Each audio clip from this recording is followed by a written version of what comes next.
What's going on, everybody? Welcome to tonight's broadcast of the ACL. We are coming at you live from a top 8 lower bracket round 3. We've reached the elite of the elite here in ACL, and we have got 2 more teams going home tonight to narrow it down to 6. One of them going to be the loser of tonight's matchup. It's Prosperity Esports taking on Pookie Bear, 2 teams that did fantastically in the early season, but find themselves in this lower bracket showing down earlier than they may have originally expected. My name's Gordo. I'm joined here by TDS today. TDS, how are you doing, man? I'm excited for tonight. This was the match that I actually wanted to watch from all the choices that we had here. Not only because it was one of the few teams that I think we haven't had the best chances of actually looking in a lot of opportunities, but also because I think that elimination match is always great, and we need to show these teams before they get eliminated, even if it's only one of them that gets eliminated. I think we have to show them at this point. So it's going to be an exciting one, and Prosperity with their full roster has looked great, and Pookie Bear, even though they have had a similar fate where they started hot and then it went kind of down, there's still time to try and recuperate and go back to the top. Yeah, definitely is. So, and dropping down to really only some of the very best teams that we've had here. We talked a little bit on the salt mine this past week. The top 4 teams over in the upper bracket right now, those teams are all likely favorites for the tournament here. We've really kind of narrowed down the field, and there's only 4 lower bracket teams left. So really gonna have to start nitpicking a little bit to try to find who your favorites are and who's going to be falling a little bit behind. But definitely, getting knocked down by some of the very best we have, right? It's going to be over the upper bracket right now at this very moment. There's going to be Galaxy Gaming taking on Conviction, which are the 2 teams that knock these teams down to the lower bracket. Prosperity dropping down to Conviction, Pookie Bear dropping to Galaxy. So not too surprising, the quality of opponent that it's taken to knock these teams down. But let's start off by introducing our 2 rosters. First on the blue side, it's going to be Prosperity Esports. It's Solid, Icelandic Hero, Frozen Titan listed as the starter. I do believe it will be Foles in tonight, Kongji, and Zatsmod from top to bottom. Yeah, and this is the starting roster bar Foles. Obviously, we're waiting to see if Foles will be the starting one or not, but it has been one of the better showings that this roster has had when Foles is in. Obviously, I feel like pretty much right now the star of the show is Icelandic Hero, although we have seen Kongji being able to perform really well in most situations, and he has had really good carry performances. I think that as long as the game can allow for Icelandic to really play around whatever he wants, this team can really shine effectively. So it's going to be a pretty interesting jungle matchup just based on the fact that Icelandic has been really strong. Yeah, completely agree with you there. I don't know if you've done your all-star ballots yet, TDS, but for me, Icelandic definitely may have made an appearance on my voting that I just finally got around to submitting earlier this week. But let's check out their opponents here. It's Pookie Bear on the red, X-Royal. This is Bailan Min, I believe is the ID they're going for in jungle. Sean, Kita, and Che from top to bottom. Really, Bailan Min. I'd rather for River, much easier to remember there, but there's a team that we have seen, and we have seen some of the great showings that some of them do have. I think X-Royal, one of the players that I would certainly try and keep an eye for. And then Kita and Sungche, or Che down there in the bot lane, I think actually have been quite consistent as a bot lane and do have really good performances to really back them up. It's going to be on how they can make those performances stack up, especially now in the lower bracket where it's do or die. I think these 2 can try and perform really, really well. Yeah, and did just get confirmation Prosperity is going to use Foles in mid. That was the expectation. I do remember they made a whole announcement that they're adding Foles to the roster as Titan was going to be unavailable for a lot of the summer. I believe he's traveling, although don't quote me on that part. So good for them that they were able to get, I think, a really promising looking mid here. We saw Foles earlier this season subbing in on Citadel. So one of the few players who has actually taken some time on multiple ACL rosters over the course of one split. Not too frequently that gets to occur, but very well might be or is the case here for Foles. So, to throw it back to that all-pro conversation while we still got the Pookie Bears up here on the screen, I've put some shouts towards Kita and Che as well. I think this bot lane has really stood out as one of the best that we've got here in the ACL this split. Yeah, they were players that I feel like probably didn't shine the most when we were thinking about them, or didn't really wear highlights when thinking about them originally. But the longer the split has gone, the more we've gotten the chance to watch a little bit more of Pookie Bear, particularly like you were mentioning early on. They were really feeling like one of those stronger bot lanes that were able to execute really, really well. But in general, the fact that now they kind of have established one of the stronger bot lanes, but not really having those maybe results, quote unquote, to back them up, can seem a little bit weird, but I do think that they have been performing really, really great so far. Awesome. All right, and are getting word here. It's NZT in the jungle for Pookie Bear. So not their listed starter, but is the player who has played the majority of reps for them throughout this season. So kind of a de facto starter, right? Yeah, like they've gone through a couple of different starting junglers over the course of the split on Pookie Bear. NZT has always been in the sub spot, but he has played so many games that he is the one who qualified for all pro voting. No other Pookie Bear jungler qualified for All-Star voting, you needed to play at least 6 games to be on the ballot. NZT, And he's the only one who did play enough games to get out of the ballot, and the only one who did so. So That's actually almost their starting jungler. Like, it's not their listed starter, but might as well be when we're talking about how good Pookie Bear have been this season. Exactly. Even though he's not the main starting one, he is quote unquote the starting one. And as we get into the pick and bans, it's going to be a great jungle matchup in the sense that Prosperity's jungler has been really good. Like we've been pointing out, Icelandic has really shown up so far, and it's going to be a little bit on NCT to show up as well and try and fight back, because I feel like if the game just lets, if Pookie lets Icelandic control the way of the game, then it's going to be really difficult to go against Prosperity, as the last ban is waiting to come through, but that's a lot of attention towards mid lane so far. Yes, it is. So with that established, we're going to find out what we've got for first pick from Pookie Bear. It's going to be the Pantheon coming through in the jungle, something that we've gotten to see quite a lot of all throughout the league, and that's going to be for NZT here, who has been, I'm sure, piloting it alongside the rest of them. I don't actually have NZT in my notes here. I was not ready for NZT to play, although perhaps I should have been, based on how they've played out the majority of their series. Yeah.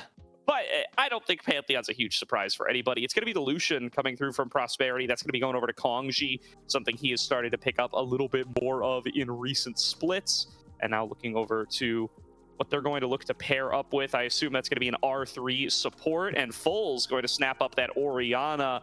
Really been prioritizing that trio of mages. Orianna, Syndra, Vigar have been his bread and butter throughout his time on this Prosperity roster. I am surprised though, just because it isn't a champion that is technically that contested, but maybe because they already picked the jungle on the side of Pookie Bear, then it's pretty much a given that Bai could more than likely be your choice as jungler, unless it's a Pantheon support, but I don't expect that to be the case. So I think probably it's fine taking the Orianna here, although now you leave yourself for a counter pick, the Kali going to come through against Orianna in the mid lane.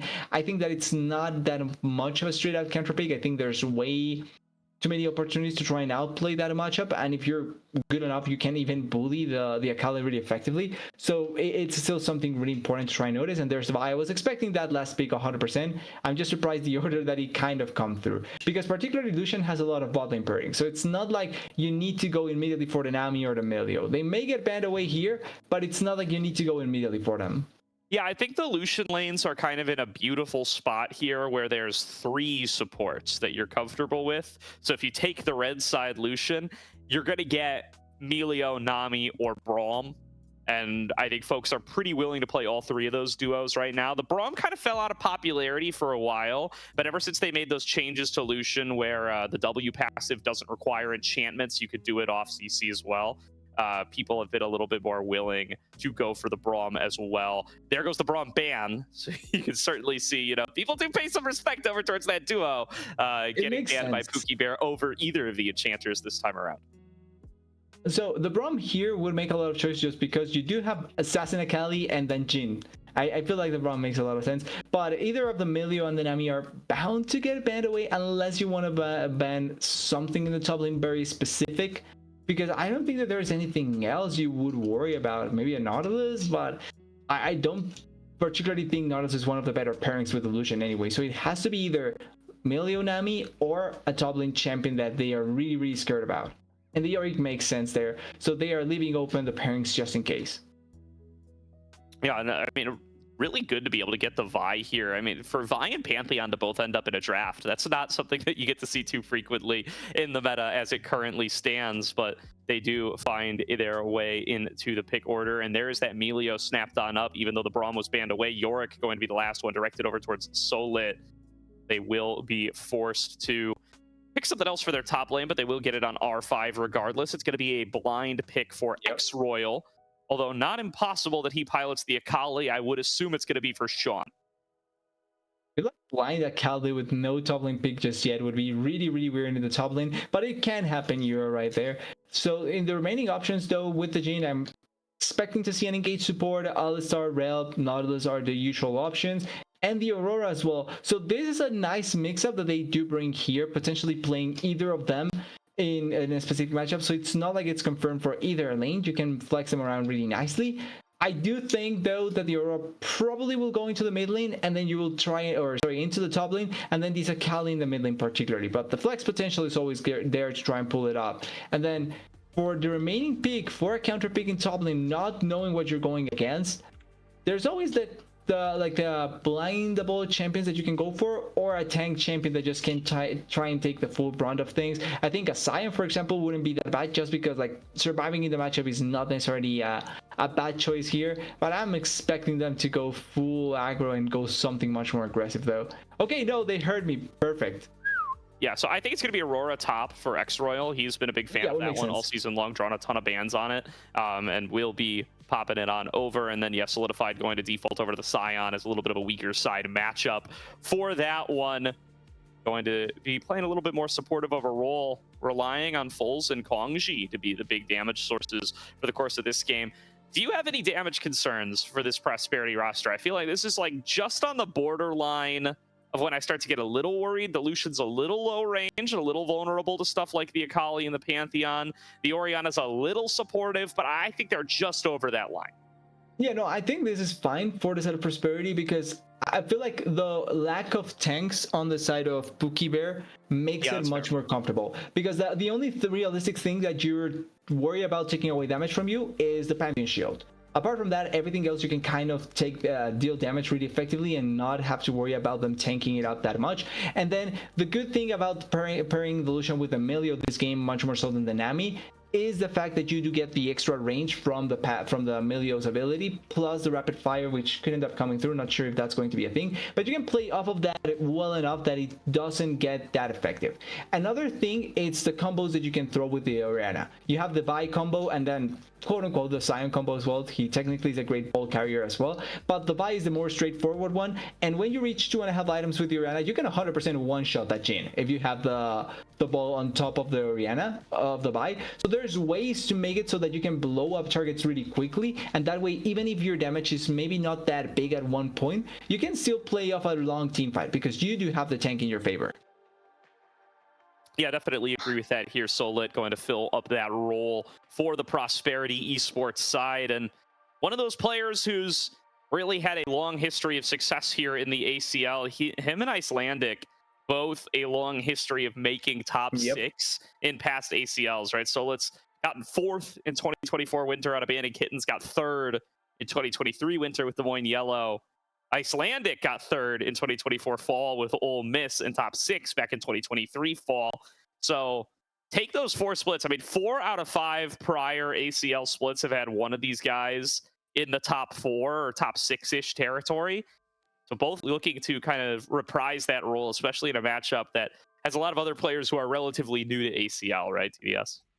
Yeah, and it's interesting because I was thinking about, like, potentially speaking about those splits in the ACL. Do you value more the consistency of reaching top 6 or top 3, or do you value more like getting one championship but then losing every other split? Because we have had players that have done that, right? Like, we have had players that have won once and then haven't really replicated that success. And then we've had players that have played a lot of splits and they've been able to finish top 2, top 3 consistently, or even top 6 to try and put like a barrier there consistently. And I think that that's a good metric for how consistent they are, but it also can be an argument for maybe just lacking that last step to getting the title. Yeah, I think it depends. I mean, we've had a lot of kind of, there's only one player who's won more than one ACL title, right? And that's Sudsy. Nobody else. For the most part, though, a lot of them are teams that kind of spike a win, and then they usually move on to like NACL and stuff. And once you're an NACL big shot, whether or not you actually come back and jam some ACL is sometimes a little bit in question. We'll see. That may change coming into next split with the opening up of the pool of players. But for historically, that has been the case. So I don't think you can poo-poo somebody too hard for getting top 4, top 3, but not quite ever making that final jump. Just given that so often we get these like spike teams who are just so good and have players that end up making high-level NACL teams and then they don't come back. Have players that end up making pro teams and end up not coming back. You know, we've had guys like Neo who came in and won and hasn't played in North America at all since then. It doesn't Went on to always. much better things. Yeah, was playing in the Vietnam League for a little while as well, or yeah, so that's a story that has been replicated a fair number of times. We had the whole Winthrop roster, that now plays Yep. over in NACL over here. We have players who, And we won also and have kind of stepped rosters. away. So We also have rosters that change mid-split from every member that they had initially, and out of nowhere they become really good. So everything happens. yeah, so you've gotten that whole array of things. That's a long way of saying that I don't think you can count Solid and Icelandic Heroes' lack of full titles against them. I think it's definitely a big boon how far they've been able to make it in past ACLs. They look to replicate that success, and definitely excited to see the rest of this team come on across. I think a big matchup to watch is going to be this bottom lane over the course of the series. I do think Kita and Che have done a big part in giving edges over to Pookie Bear. This is a squad that isn't as well known. Kita, formerly known as you would know him from the Morningstar White roster.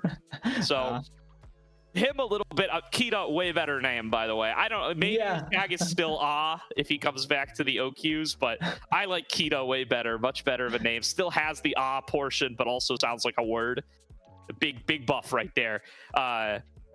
And then, Che and X Royal are somewhat known quantities as well, but NZT and Sean coming in here without a lot of fanfare, but still making it to top 8 all the same, and standing on the precipice of making a top 6. That's a pretty nice little resume boost for you if you're able to put that in there after a fairly competitive ACL split featuring a lot of really good OQ teams. So definitely a team that I think has run through their bottom lane pretty substantially. The gold share and stuff on Akita is among the highest in the league. And a lot of that has been through Che helping to build out advantages. I think this guy really is a top tier support. I think he's going to make a really strong case for being our first team all-star support here. We will see how the voting and the deliberation ends up once we do actually announce those awards. But I think Che has a really strong argument for it. The strongest of any of the 10 players in this lobby, I would say. I think it's fair. I feel like if Icelandic can perform the same to a similar level that he has had so far, I'm willing to give him the second, another chance at going that way. Because I think that he's been one of the best junglers so far in the ACL. Legitimately, he has been performing top all the way long. And the few times that he hasn't been able to really carry it out, I feel like it's more so external factors than him being the problem. So I would like to give him this at the very least a second chance at showing up that way. But apart from that, I do agree. There's good players here, but there's, I would say, clear standouts that have ways to try and prove themselves even higher than other players, and we need to see the other players step up to the others as well. For sure. Lots to check out coming into this first lobby. So we do wait on out that spectator delay. I do hear some noises in the background, so we might be getting up onto the league and onto the Rift for game number 1 in a short while. Sean, another player I want to keep an eye on this game. I mean, both of these mid laners, I think, kind of breakouts from this ACL split, dare I say, as I think neither came in with very high expectations, but both have impressed me when I've gotten to see them play. I remember Pookie Bear, especially, a team that's ran a couple of different mid laners, and in my brain, they were all kind of interchangeable. This was a team that was about the side lanes, but Sean has looked head and shoulders above the rest, and they have had their best performances with Sean in the mid lane for sure.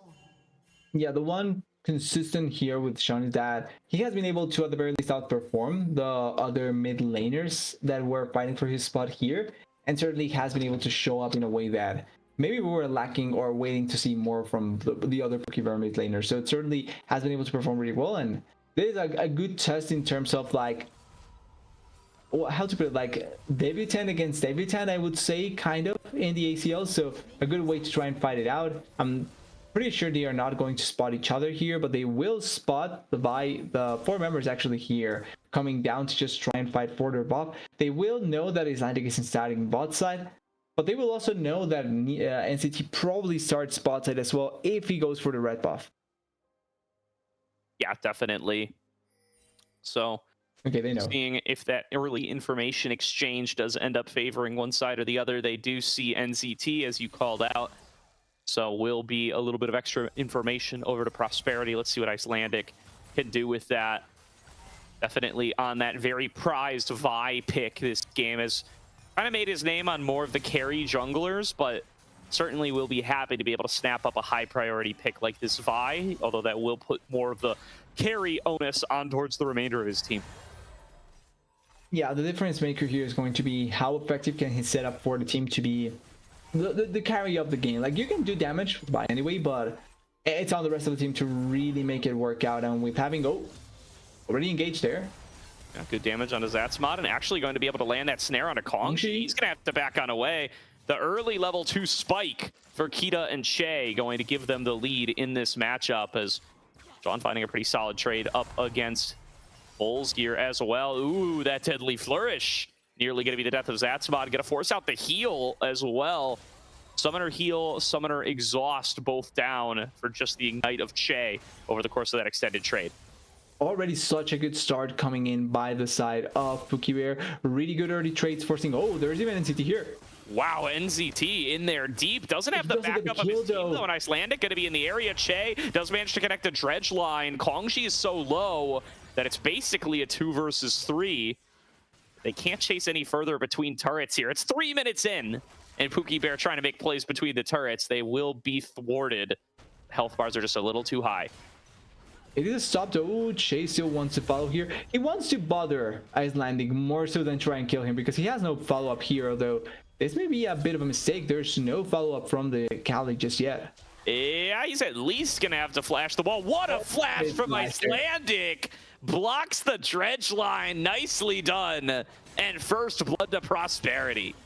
Yeah, predicting the flash there, the hook there, trying to escape, and makes complete sense. If the Nautilus wanted to escape, his only way by going towards the Dragon Pit is to get the hook into the wall and then flash away. Pretty nice decision making that position, and that's why I wasn't really sure about the decision there by Che to go for bothering the buy. Even if you knew she was there, nobody was close by. It was not going to be that worth it, and at the end, it's a pretty easy first blood for the side of Prosperity. Oh. Ooh, now Kongji to be able to force back Kita and Che, trading inside the cozy campfire, but that spot is just so squishy, and Kita doing a good job of keeping his distance. Che utilizing the power of that aftershock and just flash it in for some more. Connects a hook on a Zatsmod and gets the kill right back over to Pookie Bears. Che gonna be the one who claims the credit. Turns out Flash Engage is quite effective to kill a squishy support down there in the bot lane, and already 2 flashes, 2 kills, but the slight gold lead does go in favor of Pookie Bear, and it's on how they are going to respond for most of these plays, how they want to go for this initial action, and what they want to try and do to make it work out as a gank into the mid lane. But nice by Foles there to be wary and ready to respond. Oh, another dredge line. Che just does not miss these today. And Kongji burning down to the ignite. Gonna mean a second kill to Che's Nautilus. Pookie Bear bot lane. I called it out in the draft, and they are paying off in this game number 1. Yeah, and this should be a bot lane that Prosperity should be able to have the pressure and push, but Che has been able to connect hook after hook after hook, able to provide so much pressure for the Jhin to just have a comfortable time, and now they not only have the lead in CS, but they also have the lead in kills. Only bad thing is that the one that gets both kills is Che. Jhin would probably love to have at the very least one, but it's still a huge advantage for the side of Pookie Bear. Absolutely is. And the fact that they're just choking Kongji out of lane, it's a little advantage in and of itself. They're up nearly 2 waves. He's going to come back into lane with that Rectrix, as well as the Cull up against just 2 swords. Big combat power lead for Kita here as the summoner spells start to come back up. The combat summoners in particular going to be a big point of emphasis. And X-Royal doing a little bit of the same up the top side. All in all, these lane advantages building up across the board for Pookie Bear. Che steps up again, maybe a little far up, maybe a little aggro as he goes down to Kongji very early. Over the wall comes an NCT feat of warfare claimed for the side of Pookie Bears, and a flash over the wall from Zatsmod going to be necessary. What a dodge onto the shockwave of Foles, but will make it a 1-for-1 trade as Sean tumbles back in for the additional damage. It ends up being a 2-for-2 when all is said and done. Feat of Warfare, though, to Pookie Bear, as well as the Dragon. 2-for-2, but at the end it's also the dragon that they are able to obtain plus a Feat of Warfare like you're mentioning, but also because of who dies, Kongji is the one that ends up dying, so it's Jin still pushing the bot lane. He has such a big lead in CS as well because of this, and after this wave push, Jin Lucian may be able to collect a few, but it's not going to be full value for the side of Prosperity, so they are just going to keep on bleeding gold compared to what the side of Pookie Bear is able to get. Yeah, doing a really good job here of building up that early advantage and going to continue to hold on to about a 1k gold lead when all is said and done. The gold allocation maybe feeling a little bit better for Prosperity as they did get 2 into Kongji to kind of bail him out of what was an unfortunate situation, falling super behind early on. I mean, Shay will not be dissuaded. You can't say that this is a guy who gets demoralized as NZT comes on in. He's going to go for the hook anyway, even as NZT expends all of his empowered abilities on that red buff to secure it.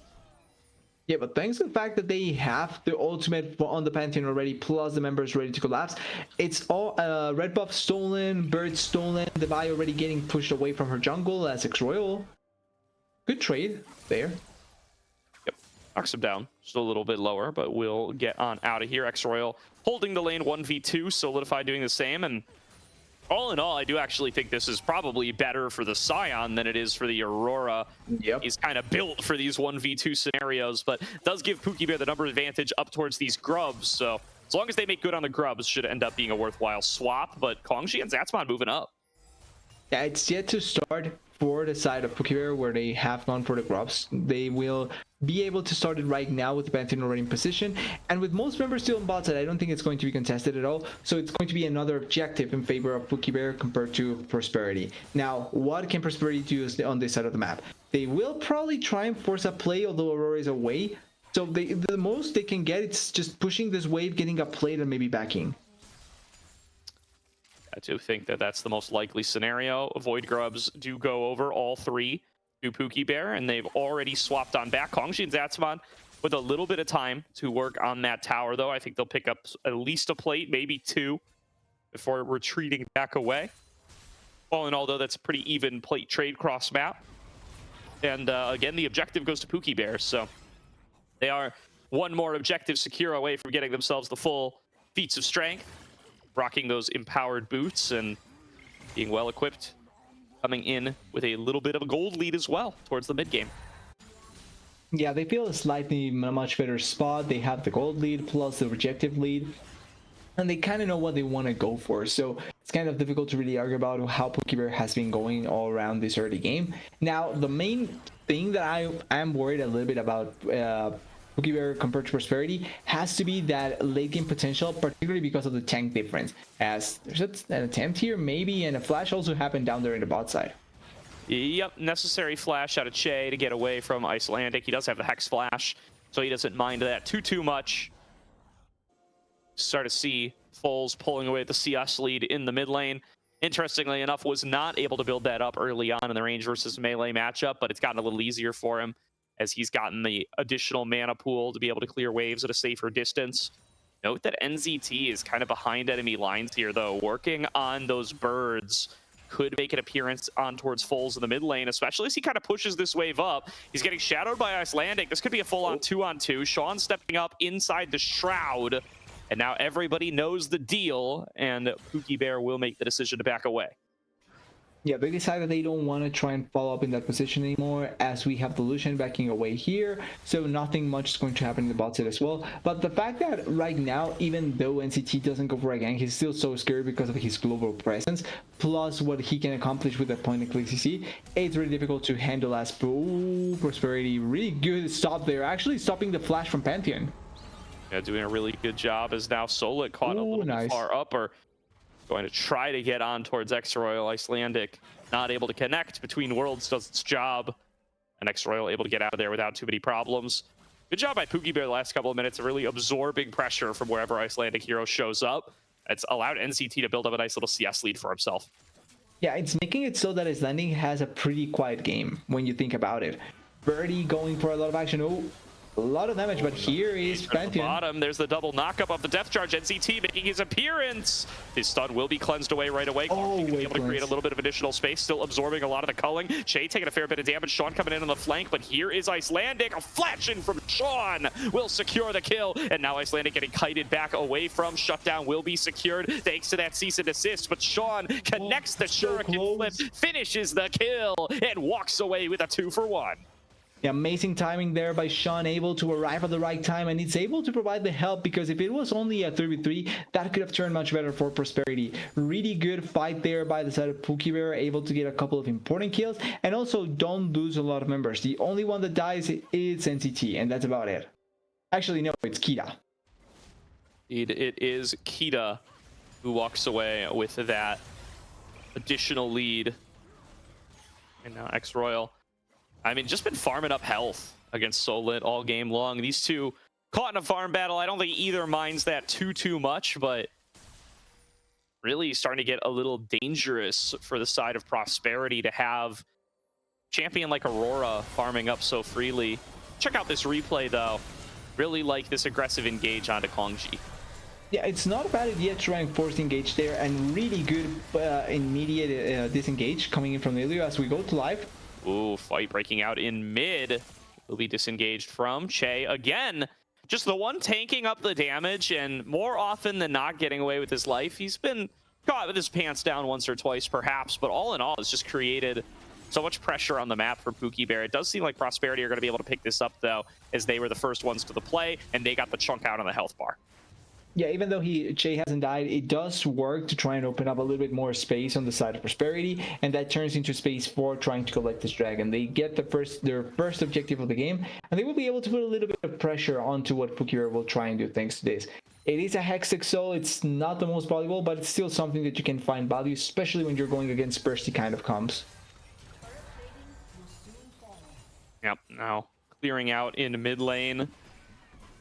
Will be a knock away from NZT, or from Zatsmod onto NZT as he comes on out of the bush. Che arrives with the Hex Flash, locking down Zatsmod. Big damage out of the Pantheon, and there's the Deadly Flourish to connect. Zatsmod walking away, just a sliver of HP, dodges one, dodges two, does get finished by the Pantheon, and pulled back in his Kongji to make it a double kill. Pookie Bears find their targets at the end of the day, and will walk away 2 kills richer. No punish available for Prosperity, but I may have spoken too soon. Sean is getting found, can't hit the blast cone in time.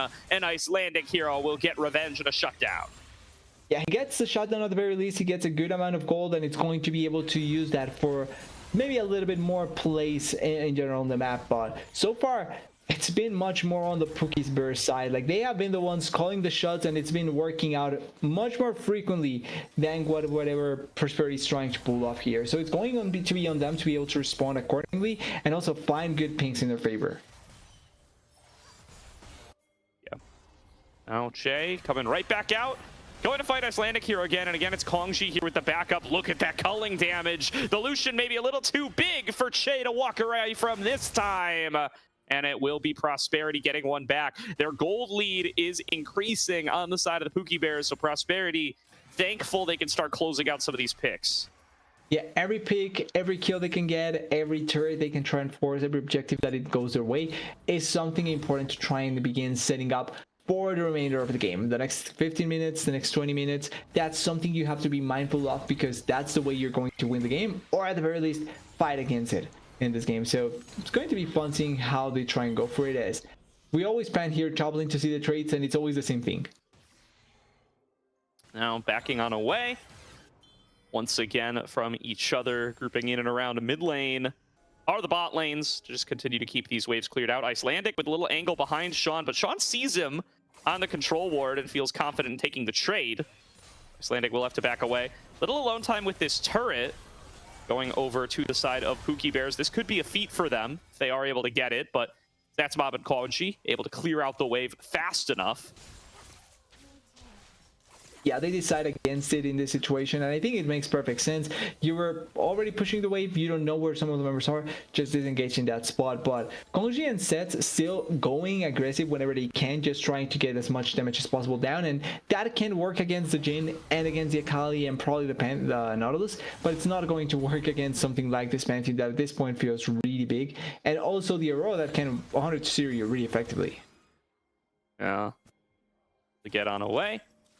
And clearing out in the bot lane turret is Foles. He should be able to claim that, but doesn't get it first. It goes over to Che. That's feats of strength to the side of the Pookie Bears as Kongji getting focused on down, tries to flash away, gets hit by the deadly flourish. Solit coming out across, just trying to create space for his team. He's already lost his bot laner though, and Sean is running amok through the team. It's a triple kill to Sean on the Akali as Kita is locked down. Foles trying to make the trade happen. Che's in there. The lockdown complete. A quadra kill to Sean.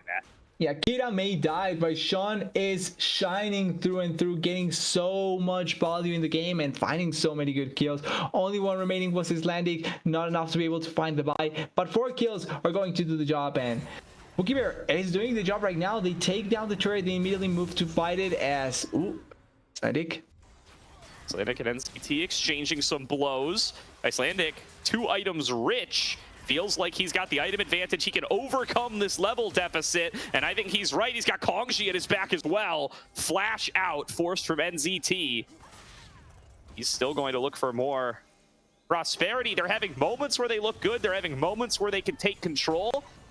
But the gold lead, objective lead, and every other lead continues to favor Pookie Bears. They're just capitalizing on the critical moments more.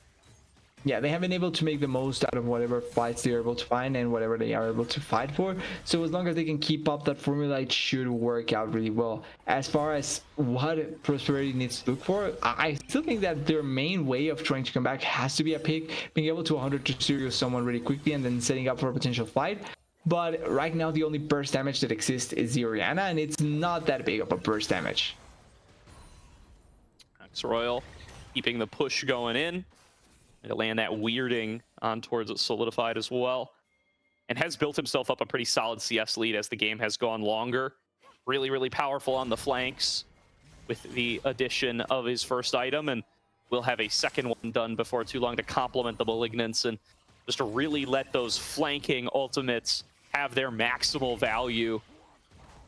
Force Prosperity into uncomfortable situations. NCT and Sean just with sole control over this bottom side. There's a 3-man squad of Prosperity, but it's so dangerous for them to walk into their own jungle. They're playing a little conservatively, and that's going to cost them another outer turret.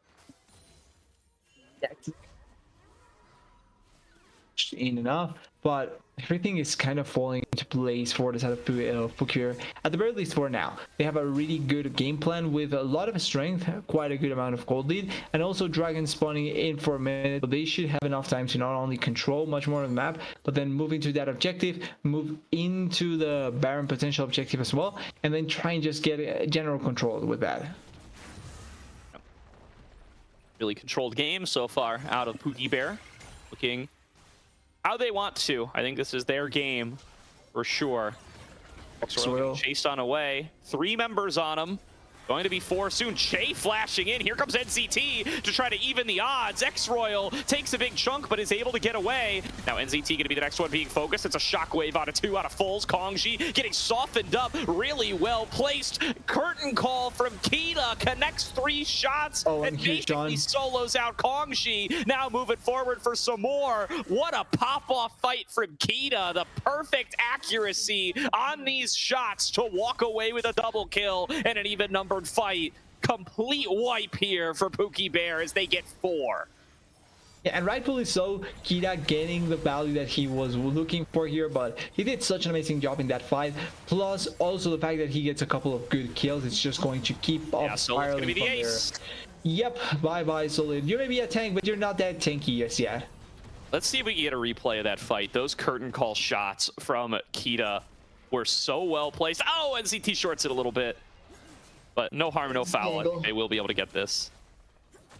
Yeah, it's a free turret anyway. The angle was a little bit unlucky, but yeah, the shots connecting there was really good. And then the follow-up damage to be able to not only control the area, but do a lot of damage on the process is really good for the side of Pookie Bear. As we see the replay here, they once again try and go for X-Royal. NCT is already in this position where he may take some damage, but it's not going to be so much damage because of the shield from the Pantheon to be able to allow for that. And then there's the third. Actually, I think that was 4, no? The one of them got blocked by by Solit, I believe, but All's fair. He gets himself the kill again off just the 3, and the 4th shot, the critical one. Sean now isolating Kongji, but the exhaust paying off big time, or does it? Sean able to make it happen, does end up getting traded onto by Icelandic. That's mod down for the count as well. They're going to get back in onto Icelandic Hero, and Prosperity have over-indexed on the play. They are outnumbered and outgunned, and Kita and X-Royal about to show them just how much. Shockwave connects on X-Royal, but he's been stacking health the whole game long. And Hurtin Call, can you dodge 4 shots? Falls 1? Nope. Goes down, killing spree to Kita. You may want to see them evading every beat of damage there, but guess what? It's not going to happen at the end, and that's another teamfight victory for Pookie Bear. Much more control and much more value that they are able to find at 22 minutes. They have a pretty great grasp of the game, and they are going to even get the Atacant to follow up suit on that. Moving in on towards Otacon. Will be an easy cleanup for the Pookie Bears. And they are in a truly dominant position now, up 11k gold. Does look like they will very likely be able to close out this game number 1. Prosperity kind of reeling after how badly this bot lane went for them and how badly the skirmishes after went. Probably going to have to take a different approach coming into game number 2. Maybe looking back towards how Icelandic can be in more of a carry position. That's been a big part of their game all season long. And him being on this Vi, as broken as it is, in more of a supportive role, walking away with over double the kills, the next most on his team, and all the KP, just doesn't feel like they've been able to put together the fights that they need. No, and for a matchup that we were talking about in draft, about how exciting it could be because of what Icelandic has been able to do, but also because here is an opportunity to try and show up against them. Like, this game by NCT has been really consistent good. He has been looking into trying to invade the jungle, try and control some of the parts of the game in his favor, and then also provide a lot of value for how the team wants to play. So all in all, huge props to NCT, I think, doing such a good job so far. Definitely. They work their way on towards this dragon. This is going to put them on soul point. Icelandic coming in on the top side. Shockwave connects onto Sean. Sean goes into the stasis. Keep himself safe. Able to perfect execution back out. Nearly trades on a full. Still gets it. A flash over. And it's a 1-for-1 in a 1v3. Sean on the Akali having a real pop-off game. Yeah, in that situation, you take everything you can get and just push through with it, as X-Royal is going to keep on pushing on the side lane. I feel like we've seen X-Royal essentially play PvE more than PvP. Like, I don't think I've seen him more. Oh, they're engaging the base. Yeah, there is the opened up curtain call. Forced back are the rest of the crew. Will interrupt that one pretty quickly. Solidified coming on here on the side, but he's going to get worked on through. He is not tanky enough to survive against how fed Pookie Bear are. And Kita will easily blast him away with an extra shot. That is just going to be another numbers advantage. Pookie Bear constantly up 1 or 2 members around the map as they make these picks happen, and Prosperity can just never get their feet under them. Yeah, it's kind of like the gold lead really is descriptive of what the game has been going all along. As oh, what a hook there by Jay. It's another 4 versus 5 team fight, and Sean arrives to the scene. X-Royal getting focused on 2. Nice shockwave connects on 2. X-Royal gonna get executed by Fulls, but the rest of the team has fallen. There is damage in spades from Kita, Sean, and NZT, and they'll be able to clean house to the backside as X-Royal goes down. There's a lot that they can do in that position, and even if it doesn't turn into anything else, although they are starting the Baron buff, so maybe it can turn into this Baron buff, but oh, Zed's maybe dead. Has no flash. Where have I seen this before? That's mod going to be collapsed on, going to be finished off. Sean puts a 13th kill to his name, nearly half of the team's kills in the pocket of this Akali, and you got to be plenty happy with how this blind pick Akali game has gone for yourself. And they now will be able to collect the Baron buff, not only get the Baron, but even push through with it, able to try and make it so that they can finally open up the base, or more so than to open up the base, destroy the base, because they were able to take down the mid lane tier 3 already. And it just feels like we're a few minutes away from being able to see this game close down, because at this point the control that Pookie Bear has is really, really strong, and the power points for some of the champions on Prosperity will still take a little bit of time. Like Sion, for all the tank that he is, he needs more armor to be able to stop the Jane and the Pantheon, and then also at the very least another item from this Lucian so that he can be the damage dealer that we were kind of expecting. Yeah, it just doesn't feel like the opportunities are ever going to manifest here. Pookie Bear are just so far ahead. 14k, about as big of a lead as you'll see at this level of play. Curtain Call opened up, blasted away, slowing down targets. NZT will stun anybody. He'll take on all comers. They find Icelandic. He will be finished off. And now the next target going to be doesn't care. He gets hooked back in. He gets caught in the Between Worlds. And everybody in Between Worlds going to find their way onto the next world as they drop one after the other. Solidified trying to cut the wave of the backside. Will be finished off as NZT goes legendary. 8-0 and 11, all in all likelihood will finish the game deathless, and Pookie Bear with the Baron at their backs will close out game number 1 in truly dominant fashion. Triple the kills, nearly a 20k gold lead. Pookie Bear make a statement in game number 1. Yeah, they want to not only win, but win as effectively as possible. That was dominating after a certain point by Pookie Bear. They found multiple opportunities to really take advantage of whatever they wanted, and crucially as well, they were able to execute effectively on it, because multiple times you can call for plays or want to make something happen, but if your team is not on the same page, it's going to be difficult. The rest of the members, though, responded accordingly, played really well, and that meant that they were going to have the lead now in the series. Absolutely here. I mean, that's about as clean of a gold graph as you could hope for. Yep. Coming into ACL. Nearly evenly split damage charts from top to bottom from the side of Pookie Bear. Everybody carrying the load. Sean having a crazy game. Kita having a crazy game. NZT having a crazy game. X-Royal there as well. A good game, we'll say. Maybe not at the level of the other three. A quiet game where he just farmed Sion all game, and you know what? That was his job, and he did it. He did it excellently. It was a tank against a ranged matchup. You know what that's going to mean, and X-Royal played it well enough that it didn't really matter. I think that the main problem here stems from the bot lane. When you look at it, both Kongji and Sitz were outplayed by Kita and Che. Like, legitimately, they just were the better bot lane in that game. Consistent hooks by Che, a lot of damage coming in by Kita, and their movements, understanding that they don't need to overly prioritize a bot lane where they can try and play around it and try and get advantages elsewhere. It's such a much better plan that they can go for. Definitely. And now we find ourselves wondering what Prosperity are going to show us in game number 2. I feel like the default has to be, I want to carry jungler out of Icelandic. I think that's been a huge part of Prosperity's identity. We've even talked to Colomer, Icelandic's coach at Ole Miss, a little bit. He's mentioned to me how big this team is for being able to enable Icelandic to be a star player. And I think that's what we need to see from him in game number 2. He goes for the supportive Vi, which, I mean, you got to have Vi in your pool in 2025. It's just such a valuable pick. You can't pass on it for free, but they just aren't able to put the pieces together here. I think Kongji gets taken out of the game so early, and he had to be the big carry with this Sion Vi composition and was not able to do so.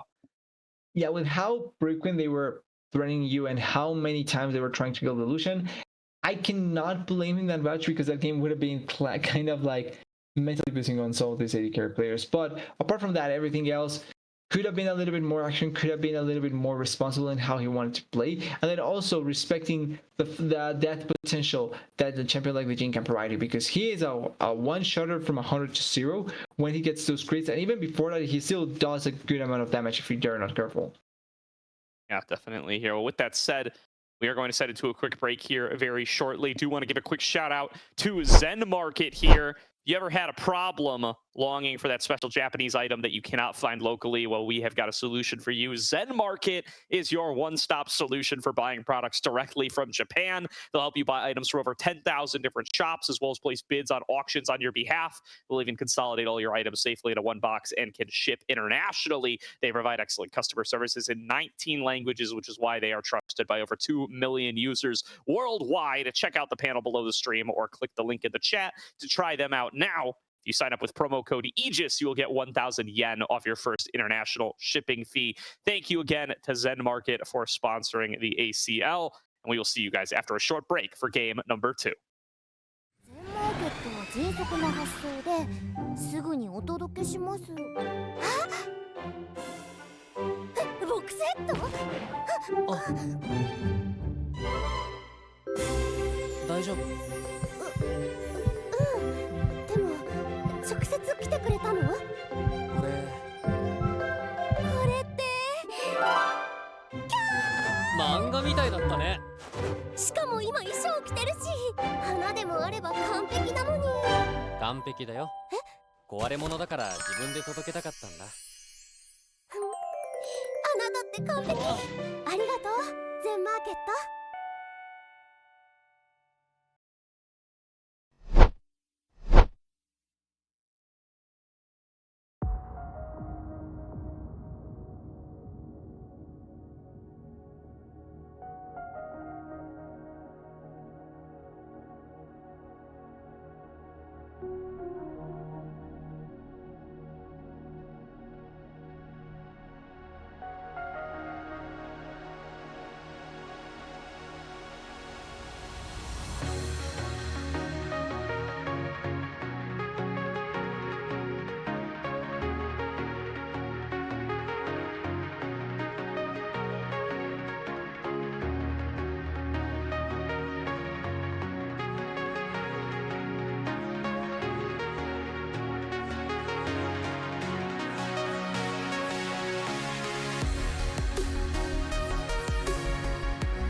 Welcome back, everybody, to tonight's broadcast of the ACL, where Pookie Bear are up 1-0 over Prosperity, coming into game number 2. And they looked unstoppable in that first game, TDS. Just real strong performances across the board from Pookie Bear. Prosperity just felt like they could not produce a good answer. Yeah, would you say that that first game by Sean and Akali was the best Akali game so far in the ACL? Oh, there's been some good games. I don't know. My brain is getting messed up between ACL and OQs and all sorts of stuff. Like, I saw some sick games on Akali out of Flowcon, but I know those are in the OQs. So I don't. I tried it here and failed. Yeah, it's so. I'm not 100% sure. I also, like, you know, my brain's gonna do a bad job of cutting off like the pre-spring OQ and like the beginning of this ACL and random NACL games I was watching for the podcast. Like, I'm just never gonna get them all straight, but maybe it was really good. Performed really well, so I can't argue against that. And going into this game, we're going to have a lot of mid lane bans once again. So will this be now, because we didn't mention this, right? The Prosperity angle for mid lane has been Orianna, Syndra, and Veigar. So will they try and shy away from that, or will they stick with it? Now that there's a couple of more mid laners open, Corki is open now from the first game, but Senna was also open. And it's going to be an interesting pick for the bot lane from Kita and Shay, which this isn't the typical aggressive bot lane that I would say they like to play, though. I will say Pookie Bear plays the Senna a little uniquely. They've played it twice this season, and both times Che has been the one to pilot it. They've played it like support Senna. Double AD, yeah. Yeah, so we will see if they're gonna keep that channel going. Okay, sorry, my bad. They've played it 3 times. Twice it's been Che, once it's been Kita.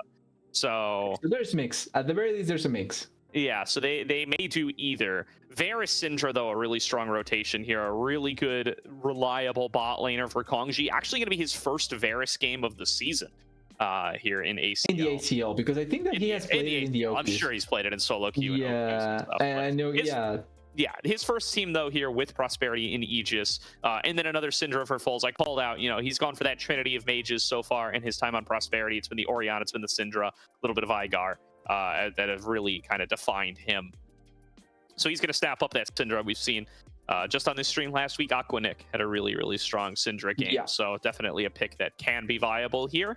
And that they really prioritize getting, okay, that Xin Zhao turned into a Silas real fast. It's back to a Xin Zhao for Pookie Bears here. And they will get themselves, once again, I mean, just kind of your stock standard, really good junglers for NZT. There's so much stuff that you have to ban away against Pookie Bear that he kind of just gets his pick of the litter. Pantheon into Xin Zhao, quite a good start. Pretty full fearless jungler to get to play. And Silas going to be Sean's counter pick of choice up against the Syndra. Jax coming through for Solidified. Yeah, Jax was banned away in the previous game. In the, I think it was first or second rotation pick and ban, I'm not 100% sure, but it was banned away in the previous game. So now they are not going to risk it. They ban it away, and they also ban away some of those champions that can affect the Jax in the top lane with like the cannon. Sejuani also was a champion that I was expecting to see a little bit more attention to, one of the better junglers remaining, and one of the more impactful ones if you go for it. So if they are going to keep on this trend of banning junglers on the side of Pookie Bear, maybe the next one is Wukong or Nocturne, considering the potential that those 2 junglers do have right now. And for Prosperity, probably top lane would be the next choice. I'm not sure which one though. Aatrox, not a bad choice. I found out where he did get buffed in this patch. Yes, I believe so. Aatrox also been a big pick for Pookie Bears all season long, regardless. Something that X Royals go on for a fair bit. Prosperity, though, going to get their first crack at the next pick here, though. I certainly would expect... I don't know, actually. You can go jungle or support here. They're going to go jungle. Lee Sin for Icelandic hero. It's a classic. It's a classic. It's one we don't get to see too much of. It's his first pick of the champion throughout the season. Yeah. Did this get buffed? I don't think so. I just think it's comfort for Icelandic. If I'm not wrong, like I think this is one of the champions that he just feels comfortable going, and he goes as soon as he can. But it is probably his best champion. I would say, I think it is his best champion. Yeah, I mean, historically, perhaps. I feel like the brand has been like what he's made his name on this season in the ACL. That's what he's been getting constantly banned against him. The Nefiri as well. The Nefiri is, of course, banned away. Mordekaiser for Pookie Bear. So that's going to go over to X-Royal. It's always willing to bust out some of these spicy counter picks. Does grab that one. And Che going to be on the Alistair. I do think that answers our question. It's probably going to be a more traditional Senna setup for Kita. I was expecting more out of them. I was thinking maybe they would pull the double AD or something like that, but Alistar does give you a front line that at the very least you can play with, and then also always threatens both the Varus and the Syndra, although the Kick and the Scatter the Weak are going to be the main disengage tools for anything that the Alistar wants to go for. And as for support, they banned away the Nico. The Braum is still open. Not a bad choice going against the Senna. But I don't think that this is the sort of Braum game that I was expecting. I think Braum felt better last game. I think this time around, something like the Rel would have been a little bit better just because of the general CC that you provide. Because, like, looking at Prosperity's composition, who is the starting fights? Is it the Lee Sin Kick? I'm assuming, you know, the hope is they don't have to, right? Yeah, ideally. Melees, kind of have no choice but to come into you guys. So if you get the space created first, you have Braum threatening the disengage, you have Syndra fishing around with Syndra and Varus fishing around with Poke. I think that's probably the game plan here for Prosperity. I do kind of like it in that sense. No, that idea, it's not bad. Yeah, I mean, Pookie Bear's got strong frontline though, right? Between this Alistar and this Xin Zhao. I don't know that Silas has the best ultimates to steal. You got Varus, I guess. Is pretty I would say Chains and the ultimate from Jax, because you do get the buff from the armor and resistance, so that's probably the next best one. But the ultimates are not the value. The only thing is, like you're mentioning, the composition from Prosperity is a composition device for them being first to a fight and controlling the objective first, or controlling the area that they want to fight in first. If they ever are the ones that need to come into Pookie Bear, that is kind of doomed, because they have Verdi and Engage, and then they also are champions that if they go forward, they get collapsed on really easily by Alistar, by Silas, by Shin. So they have to 100% of the time be the first ones there. Yeah, that's definitely true. So Prosperity, I mean, they're going to have to be proactive here, and to be proactive, that means they're going to have a better lane performance than what they showed us in game number 1. I think they got blown out of the water, especially in bot lane, way too soon. And I mean, we've seen duos like Fotacon and Mixture take these Senna Rakan, Senna Alistair duos to the next level and really put the pressure on from level 1, maybe level 2 if you're Alistair. But Prosperity, they got the Varus picked very early. I think the Braum is just fine in lane as well. They're well equipped to be able to battle in lane champions-wise. We're just going to have to see the players show up. Yeah, it's going to be a lot on what they can accomplish. And speaking of players showing up, one of the players that we were hyping up quite a bit, and deservedly so, was Icelandic Hero. I think one of the better performing junglers, obviously. But his previous game felt a little bit quiet compared to what we were expecting to see from him. A lot of the time, NCT was ahead in gold, didn't die at all, NCT, and find so many opportunities to make himself impactful. Icelandic, obviously there was situations happening. His bot lane did die at level 2, so like, or level 2, no, level 3 if I'm not wrong. So it does make it a little bit difficult, but in general I was expecting more out of the buy pick, like going around the map trying to set up ganks, going top lane more than once and trying to use your ultimate, but it never panned out, and I feel like I was lacking that Icelandic presence in general. Yeah, I mean, I think a lot of that comes down to the Vi pick though, right? The Vi pick, it's busted, it's reliable, it's flexible, but it's not a solo carry. And he comes in with by far the highest KP, which you would expect. He comes in with the most kills, which you would hope to not be the case on your Vi, but that's how it worked out. And it's just not enough when your carries aren't able to pump out the damage that you need. You saw a lot of these picks as well, just not able to be completed. They would start the fights and somebody would escape at 200, 300, 400 health. A lot of that attributable to Kongji falling behind, you know, the Orianna taking a little bit longer to spike because of how far ahead Pookie Bear were able to get. I don't think Fulls had a bad Orianna game, but I don't think he was ahead, and I think that stopped him from being able to make up for Kongji's deficit. And Pookie Bear just ahead across the board with an all damage dealing composition, just Yep. survive They too felt ahead. long and get kills too fast. So I can see how the Lee Sin could change that around, but it's going to have to be a very active early game here from Icelandic. And I feel like into the Xin Zhao is a tough matchup because Xin Zhao could still win that 1v1. It is one of those where I can see the skill being so impactful here, because in a 1v1 situation, if the Lee Sin is the one that started first, it's bound to work out much better for the Lee Sin. But if it's the Xin Zhao that gets on top of you first, you get much more of your combo out, and you can try and stack up your ability so that you can get your healing passive. It's all going to be on who can get the first move onto each other, but also importantly on who can get the first move from the lanes, because that was what impacted a lot of the previous matchups in the previous game, is who got the first movement. Usually Sean was the first one to move around mid lane, so he was able to get more impact out of the lanes or out of the jungle duel than what Foles was able to do. So it has to be something similar to that as well this game. Yeah, definitely going to be a big thing to be on the lookout for. I think Foles very comfortable on this Syndra, going to have himself another ranged into melee matchup. I think we'll see if he's able to have better results this time against Sean Silas. I do think Syndra really appreciates being in these range versus melee matchups. It makes it really easy to land QW combos and get extra splinters of wrath, just scale up a little bit faster. And Prosperity with a couple of really good scaling targets here in the Jax, in the Syndra, in the Varus. As long as that Lee Sin is able to get in there and get them ahead, I think the comp as a whole will work out very, very well for them. Even in range against range matchups, the Syndra can work out. We saw that last time with how was it Foxtrot Aquanic perform against a Talia, really effectively getting consistent stuns, getting so much damage, even solo kills. Against the Silence, there's always the chance for that, although Silence does have the Kingslayer, makes it a little bit difficult. And if you walk too far forward, you will always get the chance of being able to collapse on top of the Syndra. Syndra, not a very mobile champion, means that if you get on top of her, it's quite easy to lock her down and kill her. And another thing to consider this game is going to be the top lane matchup.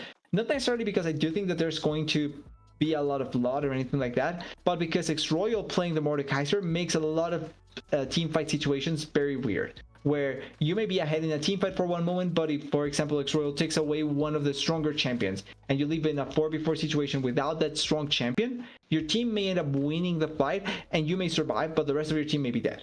And that's the sort of situation that we may be getting whenever Mordekaiser is coming to ult anyone in a fight. Same for Baron or Dragon situations, ulting away Icelandic and securing the objective much easier for his team. Yeah, and this sounds like a backhanded compliment, but I do think that's where it kind of pays off. Like, Prosperity's composition isn't especially synergistic, so it's not one where you lose a piece and your combo falls apart and it doesn't work anymore. You know, there's compositions where, you know, it's protect the Kog'Maw or something similar to that, where everything's about one damage dealer, or big wombo combo compositions where you're really like relying on everybody holding somebody still for a misfortune or something like that. And in those kinds of compositions, it really, really hurts to have no access to the or to be up against the Mordekaiser and have no real way to prevent him from disrupting your combos. I don't think Prosperity have much of anything like that. There's some goofy scenarios where like Icelandic hero goes in for a big kick combo and he just gets popped out of existence.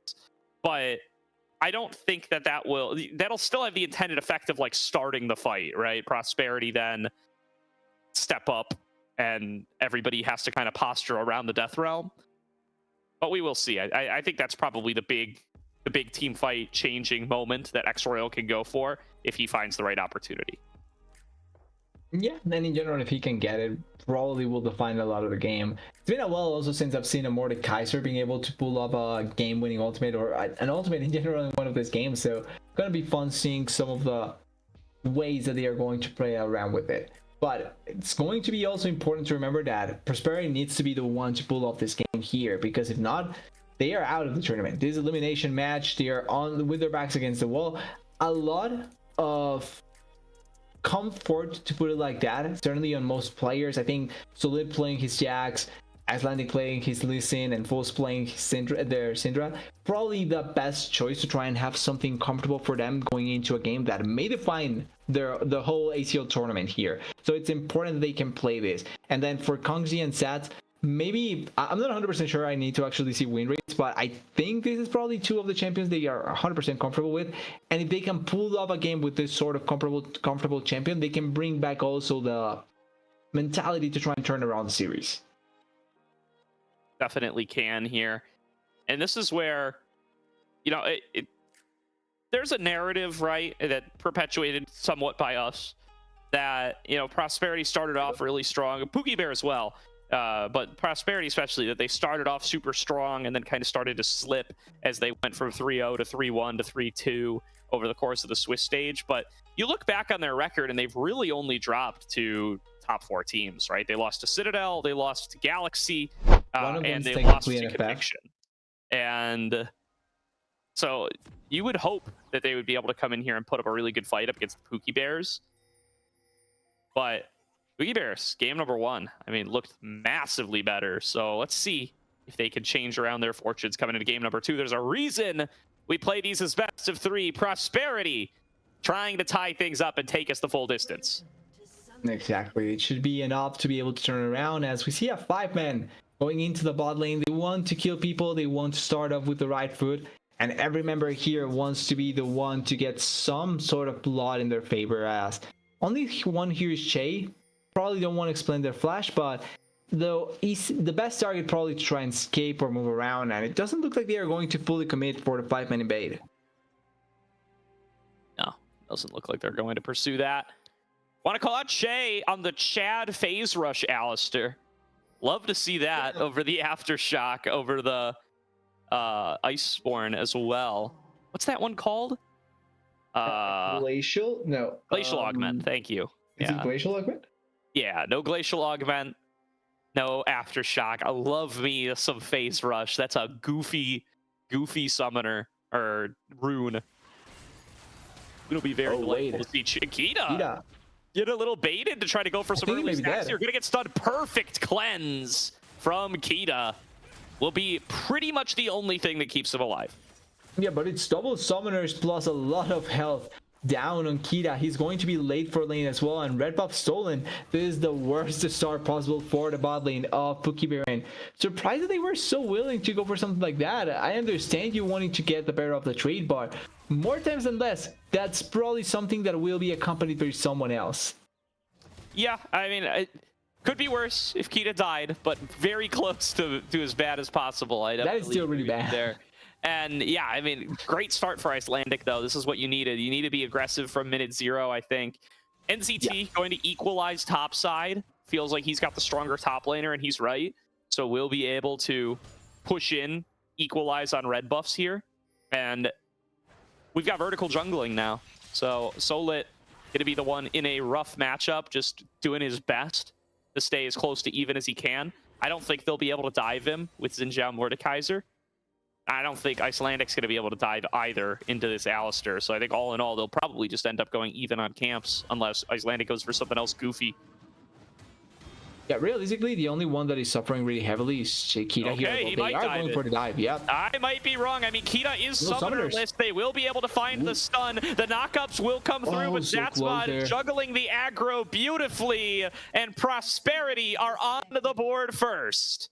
Yeah, they are on the board. Kongzi, the one that collects the kill, actually ends up DCing there. And this is why losing both summoners early on is so risky. And why, even though there was a trade in terms of camps, the other side of the map was completely left open for the Lee Sin. I've got to be honest, though, I wasn't expecting Dive to work out that well. And I think if they played closer to the turret instead of going a little bit closer to the minion wave, probably they could have tried to try and maybe hold on to a counter kill. It's still a maybe though. Senna was level 1, a huge wave crashing. It's really difficult to make it work out in that situation when you're summonerless.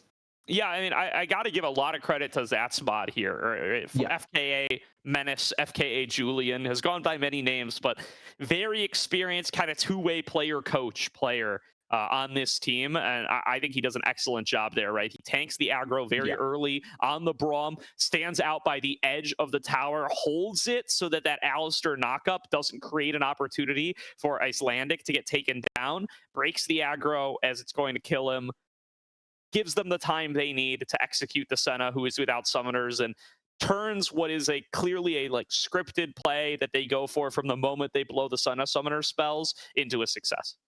Yeah, exactly. And those are the sort of things that I like to see from teams that are clearly prepared, because even if we're not 100% sure if it's going to work out, they have to be willing to try it to make it work out, because that's the sort of play that can turn around a game or win you the game even with a big lead. Now, in this situation, for example, because it worked, you get a winning bot lane, you get a pushing lane into the Senna. Senna will lose the huge wave of minions. Right now, she's with only 1 CS to the 13, I think, of Kongji, plus the kill that he gets. Everything is just simply in a much better spot. And this is the sort of setup you want to have when you're playing this sort of composition that wants to be ahead. So it's important that they can pull this plays. Yeah, absolutely is here. As we're waiting a little bit to get back into this one, a couple of connectivity issues coming in from the squad. Hopefully we'll be able to get back into this game here before too long. Glancing around, doesn't look like we're getting too many updates on the sheet for scores around the league. I do know NLE are up 1-0 over the likes of Foxtrot over on the other stream on the Salt Mine, but going to be exciting series over there, as well as the other elimination series of the night. We're going to look to see if Pookie Bear can get back into this one, or actually I think the DCs are on the side of Prosperity, despite the fact that they were able to come up with that early lead. So hopefully they're able to make it back soon and make good on what has been a tremendous start for them, right? If you wanted to get to game number 3, this is what you want the Prosperity start to look like with this composition. That's looking very, very good for Icelandic and their bottom lane, exactly what they want to play through. 100%. Any start that includes a first blood for your AD carry plus killing the enemy AD carry and 2 summoners down on the AD carry, it's the sort of dive or play you want to pull up almost any time. And then if you can turn that into a controller dragon, another play later down the line, there's so many tools that you can try and go for that at the very least will make it so that you can find extreme value in general. So certainly the sort of start you want as Prosperity. And if it can take them towards the finish line, if it can help them get towards that third game that will define everything, that's the sort of thing you want. Absolutely is. So we let everybody work their way through their connection issues. We will get back on as soon as we are able to. Keep our eyes on how that bot lane is going to play out, because I mean, this is now a little bit of a redive angle. They didn't expend too many resources for that bot lane dive. And it's still going to be a summonerless Senna at level 1 for the foreseeable future. So, I mean, Icelandic with Alistar level 1. Make this happen again. It's a vertical jungle situation, right? You still have to get back over and clear your own blue camps as NZT. So he may feel like he can't really come over here and cover. So he did start blue buff, so maybe there's a slight chance that he can just try and go into the bot lane immediately. But if he does that, he gets screwed over, because that would mean that then Icelandic would get ahead of him in terms of jungle camps. He would get his bot side jungle, and then he can even move into his the blue side jungle from the side of Pookie Bears as well. So there's way too much that NCT may end up losing just by trying to cover the bot lane. The problem is that he probably has to, because if not, then his bot lane is doomed. The game is doomed, and then you're going to game 3. There's no good answer, really. Yeah, I mean, this is a very good execution from the beginning. I mean, a lot of it comes back to Kita kind of greeding for the Wraith at level 1, right? Yeah. He wanted that mist, man. The Sennas always want the mist, and the stacks are too valuable. Yeah, a little bit of punishment this time as we are back into the game, ladies, gentlemen, and everybody else, for game number 2. Got the pause just a little bit, but waiting on the key to respawn. And yeah, I mean, as you called out, what a lead for Kongji to start things off. Also, they did blow Kongji's flash and Zatsmod's flash, so they did use a fair bit of summoners. Redive maybe not quite in the cards, as here comes NCT. Nice pushback away from Foles. Nice flash away from the abduct. And a gank will be absorbed in mid. Yeah, at the very least, NCT finding some counterplay in that position. Like you're mentioning, though, probably looking to getting those bot lane camps, as Icelandic will do a similar thing on his own bot lane jungle. And then the Senna just arriving here probably will get 1 or 2 or a couple of minions here and there, maybe close to that level 2 mark, which it's still important. Like having the mist to hide around, or having the stun can always be valuable. But the problem is going to be that CS difference with 15 to only 6 of the Senna. Definitely. And going to get back and cash out on that as quickly as possible. So Kongji will be in lane with the boots and the dagger. help him out. Not the biggest combat boost in the world. They're coming again, bot. Going to at least help them out. They're looking at it at the very least. I mean, Icelandic planting a flag down there on the vertical jungling. Maybe going to even come back for a second to clear over on Pookie Bear's red side camps, knowing that he's got that bot lane advantage. It looks like him getting some food just before he goes and just destroys bot lane. Like he's getting some meat from the Grom, he's getting some meat from the Scuttle Crab, and then immediately going down to the bot side and destroying everyone. Yeah, stacking up, stocking the fridge before you come back for another pickup of a meal, as Kita is at risk of getting CC'd. Sonic Wave! That's it. An Icelandic hero on the board again. This is an aftershockless Alistair. Kongji looking to be able to finish him off. NZT will be able to fend off a potential double kill. But Icelandic hero with that early kill. Now still looking for more. Stepping up, maybe a little bit too far. Going to have to jump out, flash away, connects a Sonic Wave, but would be quite dangerous to take that one in instead. Going to look to take some control around the jungle. Zat's mod in tow. He wants to go for the birds here, but Sean can try and respond here. He does have King's Lair. It's too late though. Oh, look at NZT. Comes in with the wind, comes lightning, catches onto Icelandic, and now it's all going wrong. Foles is up too far, and down goes the crew. Solidified, got solo killed as well in the top lane under enemy tower. X-Royal must have pulled him in. And Pookie Bear out of nowhere, feat of warfare. There goes your lead with the Senna as well, getting something back because she actually gets a kill and an assist. Plus the kill top lane. We have to get the replay on what happened topside. But that mid lane play, I'm not really sure about the initial idea there from Prosperity. Not necessarily that it's about it if they can execute, but the first to want to move is Sean. Sean will be there first. He has King's Lair, so he gets extra healing and Flash. And then you also have Flash on NCT. Icelandic doesn't have Flash because he just blew it, so there's not enough ways to make that follow-up on the play. He gets the kill, or they get the kill immediately. A little bit also thanks to Kita being there soon enough that they can get the healing back. But this play just immediately turned around the situation now because it's a 2-0 Xinjiao. 2 assist Silas, but also the Senna getting back 1 kill and 1 assist. The goal out of nowhere goes back in their favor, and they are able to, at the very least, play the bot lane much better. Yeah, huge injection of money over towards Pookie Bears there, especially NCT. I know Xinjiao with kills lol is something we've talked about before, but the fact that he's able to stop Icelandic Hero's rampage, equalizes the CS, stops him from being able to potentially go up 2-0, 3-0 if that play had worked out the way they wanted to and they had successfully executed Sean. Critical Kingslayer there to be able to stay alive, and really well placed when it becomes lightning from NCT to execute the kill.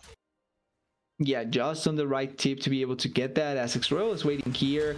He really wants to get the damage down solid, and you can see the good traits that you're able to accomplish if you're able to find the good angles in that position, as bot lane is still not in that great of a spot because of where the wave is. They are trying to set up here for the Syndra. Oof. On diving for a little bit more. Scout of Duck doesn't connect once again.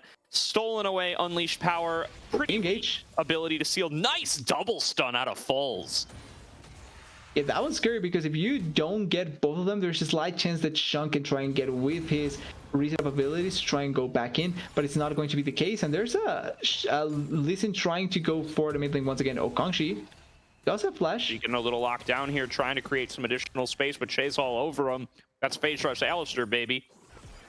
Kongji barely able to dodge away from that. Doesn't even get the cleanse out of Kita with a well-played arrow. He's trying to bait for Zatsmod. Zatsmod able to get over here. They're turning it back on a chain now, going to be able to proc the concussive blows, continuing to fire away onto this Alistair. Kita, the one who's much lower, but he's been able to keep his distance the whole time long.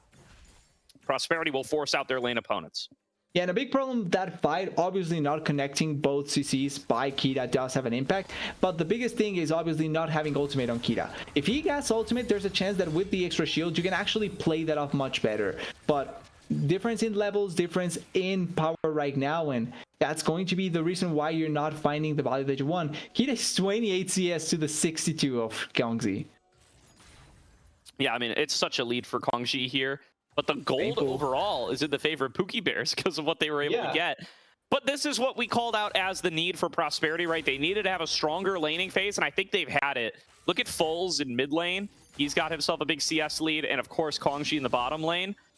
They're going to have to clean up their fight execution going forward, right? That big disaster in the mid lane definitely hurts them quite a bit, but they will recover from that, especially if they're able to keep their lane advantages going forward. Yeah, in general, like there's good ways for the side of Prosperity still to be able to turn around this game. The fact that they are ahead in lane, like you're mentioning, is quite big, and it can be really impactful in how they want to try and force some fights. But also, there is value in having this sort of small lead that Procurers has, particularly with top lane being able to respond well enough onto solo lead, and then also the Xin Zhao, even though we do laugh occasionally at the fact that Xin Zhao gets the extra money. He is one of those champions that can deal very well with the 80 carries if he is ahead. So it's not necessarily a bad thing that he gets some gold in these early stages, just so that he can maybe make the transition point for the Senna back into the game much easier. Yeah, I agree. He's in a similar category as the Lee Sin. He needs to be a bridge here for the rest of the team to actually end up with gold. Wants to be the resource that allows somebody like Sean to get a couple of kills, somebody like Kita be able to get some kills, to really be a big force coming into this mid game. Prosperity already calling over their mid laner fight, bringing out on the bottom side. Che going to be able to punt Icelandic underneath the turret, but he's going to be able to safeguard back away, and it will be a 4 versus 3. Kongji throws out Chains of Corruption. Kita forced to flash, and both parties will disengage, but that is a summoner lead to Prosperity. See if they're going to be able to make good on it in the next couple of minutes. Yeah, it's still really nice that once again they are able to blow the summoners off of the side of Pookie Bear, and again forcing onto Sean, but there is a flash now onto Foles. Unleashed Power going to chunk Sean out very low. A flash away. NCT gets the job done as Che has to flash away in the bottom lane. Unbreakable Will going to give him that extra tankiness he needs to stay alive. Icelandic, though, smells blood in the water, smites the minion into the queue and finds a kill in the bottom lane for Prosperity. He knew what he needed to do, and he make it work out really, really well. As NCT now over here in the top side stealing some camps, but the problem in the bot lane is such a big issue that the side of Procure has to respond to. If they are not able to, at the very least, salvage some of the Senna's woes, then it's going to be really difficult to make it work out as effective as NCT gets found out, but he should be fine. Yep. Blast Cone doing its job. Away goes NCT. That hadn't have been there, could have potentially been an issue, but no harm and no foul there for the likes of Pookie Bear. NCT going to be able to get his way on out. Taking a look at the objectives, it is tied up at 1-1. 50 seconds to go on Dragon number 2. See if Prosperity going to be able to keep their stacking going. Yeah, trying to at the very least make it keep on being something as useful as possible. And with the way that some of the lanes are setting up, the Senna steel bot side, CT finding solid. Ooh, getting caught here really rough. Has to jump away. NZT will not be able to finish the kill, and this dragon is all Prosperity, by the way. Legendary items completed in mid and bot before the opposition are able to get it. They are so much stronger here. This should be an easy cleanup unless a massive mistake is made. They really are, and also you can quickly see, by the way, the huge burst of damage that Foles is able to throw onto Sean there. Even though they are kind of similar of strength at this point, it's much better for them. Punted. Making a 1 versus 3, but Zatzbot is there for the backup. Kongji taking some turret shots. Look at this TP. It's X-Royal coming in from the back line with a steel chair to turn things around for Pookie Bear. Prosperity loses 1 to start things off. Kongji is isolated and getting melted down. It's a 3-0 to Pookie Bear, and I said unless a disaster occurs, this dragon belonging to Prosperity. Well, there's the disaster we were talking about. You did mention the metal chair, Gordo, and I would categorize a metal chair to the face like a disaster, and that's exactly what just happened to Prosperity there. They end up fighting in a place that is a little bit risky to go for, because you're always in the risk of getting collapsed on. Great teleport by X-Royal to get on the back. Ultimates were already used for a couple of members on Prosperity, so they couldn't have a lot of follow-up for the play. And then ideally, you also get a perfect angle where Solid doesn't even have teleport. He actually teleported before into the top lane, so it was always going to be a fight before. And even after the fight, they are able to teleport Sean up there, so he's able to protect the turret. He doesn't get even more value. It's all around just a much better play for Pookie Bear as a response, more so than as a start. and it works out marvelously. Once again, Senna gets another kill. She may be behind in CS, but she's finding gold just by virtue of her being her. Yeah, and by virtue of a couple of critical fights not going Prosperity's way, it's almost the reverse of the previous game. In game number 1, everything had gone wrong for them. They were behind across the board, and even when they found good picks and found good fights, it was enough to be overcome. Falls has no flash again. Pookie Bears. Here it's the opposite. They have the leads, but it's all just falling apart with missed execution. Really nice scatter of the week from Foles there. Saves his own life. But again, they're looking towards bottom lane. That's where Prosperity have allocated all their resources. They will pick up first tower, but they will be in danger of getting flanked by NZT and Sean for the foreseeable future. Still going to look for the play. Getting there onto Che. Good dodges from Che. Avoids Winter's Bite, avoids Sonic Wave, and they will have to give up on the play there. Yeah, they have to run away. At the very least, they are quick to be able to run away out of that position, but it doesn't work out this time around. They are not able to find a quick play to at the very least get even more gold in their favor.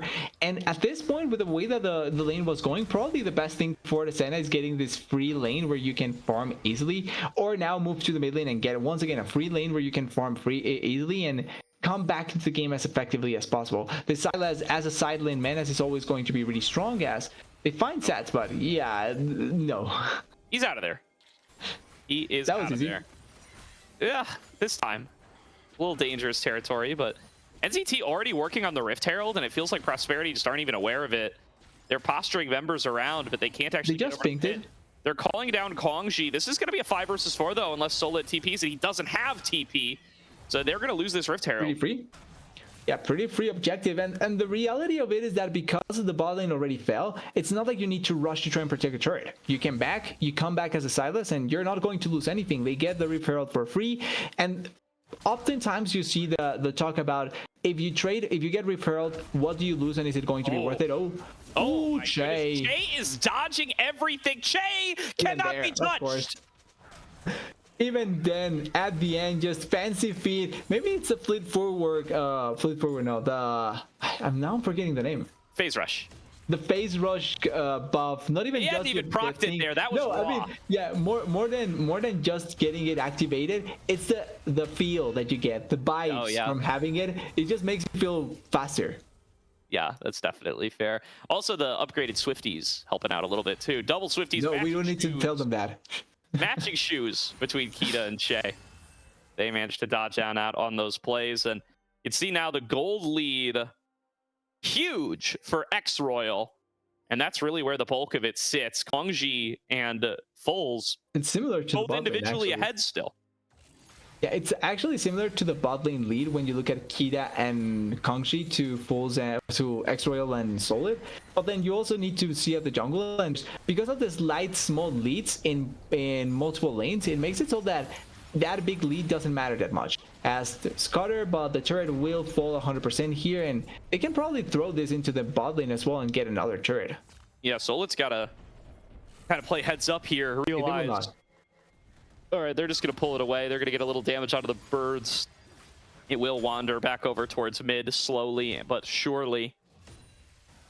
And Pookie Bears just getting themselves into a nice calm state. They can continue to try to get some critical item spikes on towards Sean and X-Royal. Second item going to be up here before too long for the Mordekaiser. Will really up his combat power. I don't think he's going to have it in time for Dragon number 3, though. That's up in 20 seconds and already making a play onto Solit. Will he be able to get out of here? Yeah, no problem there. So Icelandic finds Che in the meantime, and Beaver's posturing like they want to make a play top before this Dragon. Yeah, they probably want to try and go for the kill here. The good thing about getting the previous Dragon for Pookie Bears is that they don't really need to force an objective there. Oh, but there's Mordecai ultimate, yeah. X-Royal throws down the Death Realm. He wants to try to solo kill Kongji. Will Kongji be able to stay alive? He does flash away from the Obliterate. And now here comes X-Royal. Good timing on the Glacial Fissure. They try to turn it back. They finish him off. Kongji trades 1-for-1 alongside the top laner. There's a TP coming on in, though. Solid is getting involved. Sean tries to escape underneath his turret. He gets the kick away, Solidify, but that's just going to be an escape route for the top laner. 2 for 1 goes over to Prosperity. They're going to get the turret as well.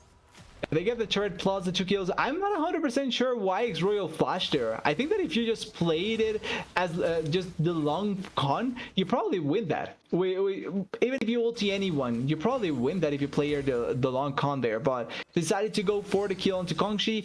Doesn't get it at the end, but does force both summoners. And then they are able to take down Kongxi at the end as well as a lot of damage onto Kita. They also get the dragon in the process. Yeah. Good stuff there. They will be able to clear that one on out. So turrets on two fronts. Really close fight here for Kongxi. Flashing this obliterate critical.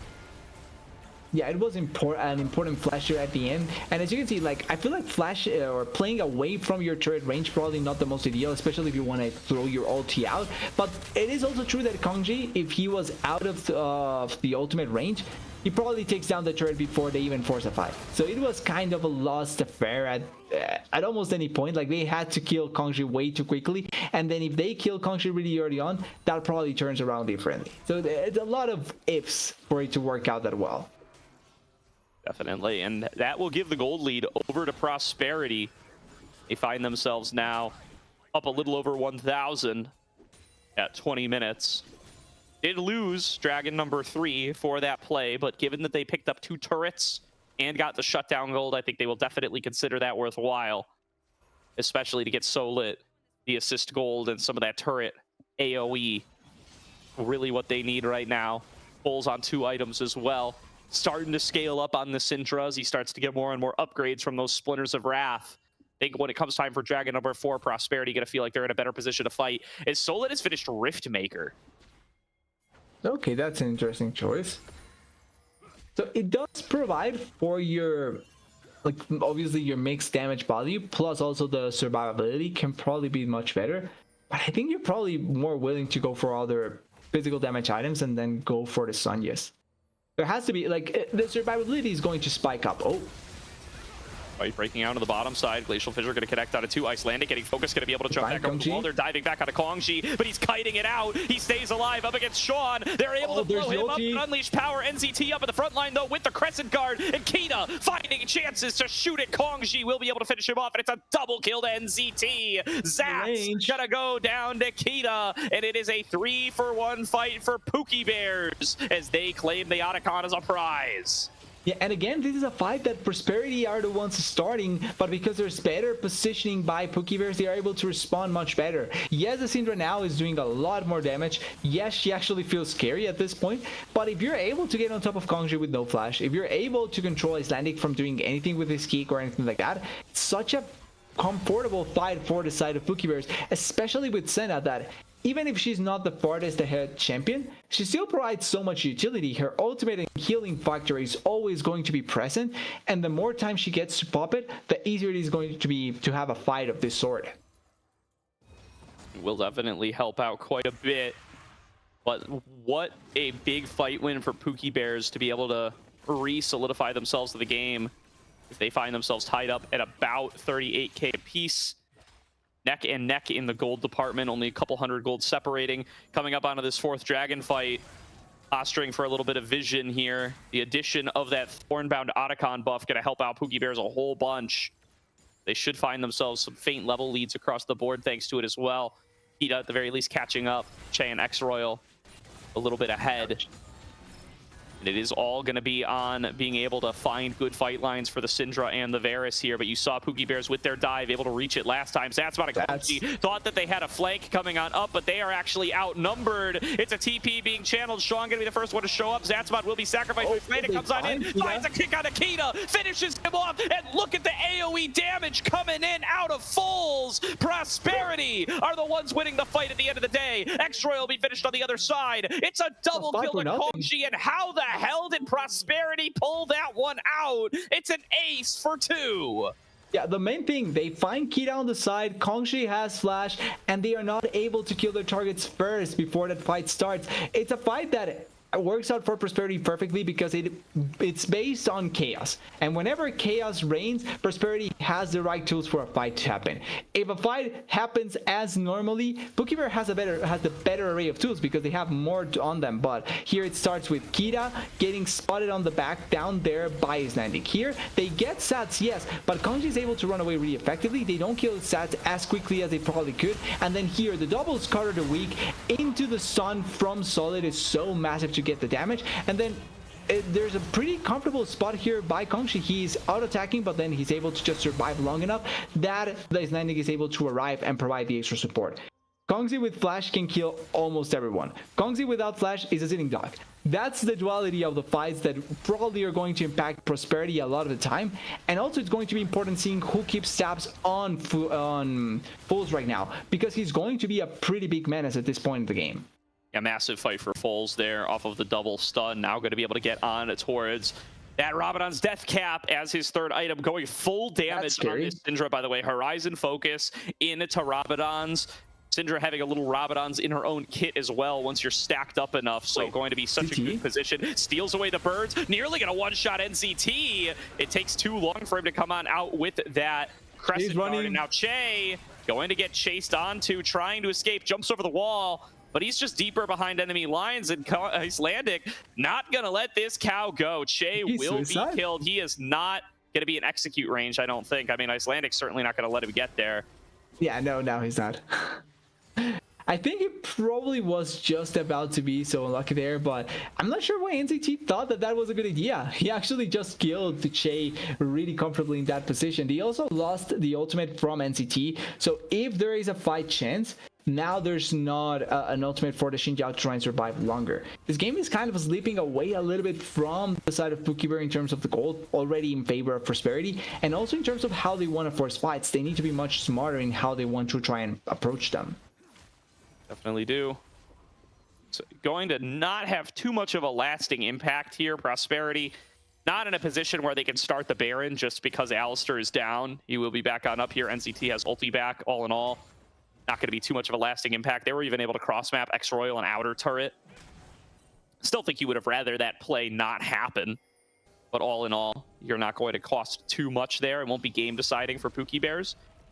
Prosperity, though, feeling good, getting a little of their confidence back as they've found that last big team fight win in the first ace of game number 2. That next dragon fight going to be absolutely critical here. I don't think anyone's going to be getting on towards the Baron at this rate. Before they do. They just started. We will see. I mean, they might. Yeah. People are posturing. The outer turret top. Oh, big deal. Uh-oh, Fulls. Uh-oh, Fulls. Walks into 3. Tries to flash away. Big scout of the week. Trying to stay alive. Icelandic going to be able to come over here. They're able to kick Che back over the wall. And it's Fulls staying alive. Heroics from Icelandic. Keep his mid laner standing. But here comes X-Royal on the flank. Doesn't get the Death Realm onto anybody. Takes a fair bit of harassment. And it's flash out of Fulls for TP out of X-Royal and flash out of Che. I gotta say, I think that was a big mistake by Che there. Forcing the flash engage so quickly without, I think Fulls didn't know at all about it. Like they were walking towards that spot. Oh, Icelandic has no kick. Icelandic launching himself in, wants the opportunity to start the fight. Now X-Royal a little bit cut off from the rest of the team. Does get the Death Realm on a Kongji though. Nowhere for this Varus to go. Trying to brawl it 1 versus 1. X-Royal will finish him off, and Fulls has been found by Sean. Pookie Bear. They missed the fight on the first swing, but they get it on the crackback. It's a 5-0 ace to Pookie Bear. And just as we come off a fight where Prosperity gets a 5-kill ace, now it's on the contrary. Pookie are getting 5 kills in their favor and nothing for the side of Prosperity as they find Kongzi in this angle. And that's the thing, Kongzi no flash, cannot escape. I think a little bit overboard, but they get the kill. And then Fulls also getting spotted on the side. The two are completely out of position, and Kita's just coming back here with the extra range, with the extra healing, finding the extra value. But all of it, it's after they kill both of the damage dealers. If both of them are down, this game is very difficult for Prosperity because their remaining damage is a Lee that has a damage build, but it's easy to control. And then a Jax that has mixed damage, but really doesn't feel that strong comparatively. So if you're able to control those two, the game is completely doable. And such a massive fight by Pookie Bear. Now, Will they be able to replicate it? That's the thing. Because with Flash, it's much easier to play that off as Kongji or as Foles. But Foles will not have Flash. Yeah, Kongji now on 3 items, but going to be so difficult to win one-on-ones up against X-Royal. Needs to find ways to at least have the fight grow and develop a little bit more, push out more damage before he gets Death Realmed, or at least let the rest of the team pump more damage into X-Royal so he can win that 1v1 and come out triumphant rather than dead. That has not been the case in the fights that Pookie Bear wins. Isolating and taking down Kongji been such a big part of their win conditions, and they do it excellently in that last ace. Now, here is that 5th dragon we have been hyping up, but it's Pookie Bear that come in incredibly favored. Yeah, it feels like they are the ones in complete control now with that sort of play. And this is something we talked about in draft. Whenever we reach this situation for objectives, where now the ones that have the control of the space is Pookie Bear, there's barely anything that Prosperity can do. They have no engage tool, so they have to give up the objective. This is the 3rd dragon, though, the soul point for Pookie Bears, but it's not really the one that you really are scared about, so they can give it up and play off of the Baron buff for a little while longer. But for an X fight, if it's a similar situation, it's going to be really difficult for Prosperity to find that angle that they are looking for with no engage tools. Yeah. Here comes Prosperity coming in to try to help out on the defense. There's going to be CC coming through out of Zatsmod right away. Does throw down the Glacial Fissure. They're going to try to take this fight front to back. Solidified, taking a fair bit of damage to the front line. X-Royal was not quite here. This was 5 versus 4, and there's virtually no damage from Prosperity that connects. Not a lot that was coming down there. Nobody did die, and they committed the ultimate by Kita, which is kind of a big deal. Same for the ultimate from Silas, although he's going to recover his next ultimate pretty quickly. And his landing is trying to look for an angle, but everyone is warding it off really, really well. That was a quick recall and heal from Solidified, but his work on the front line was short-lived. Will not be able to replicate that fight condition again very easily. I can't believe how little Prosperity were actually able to do there. Kongji just wasn't able to step up and hit.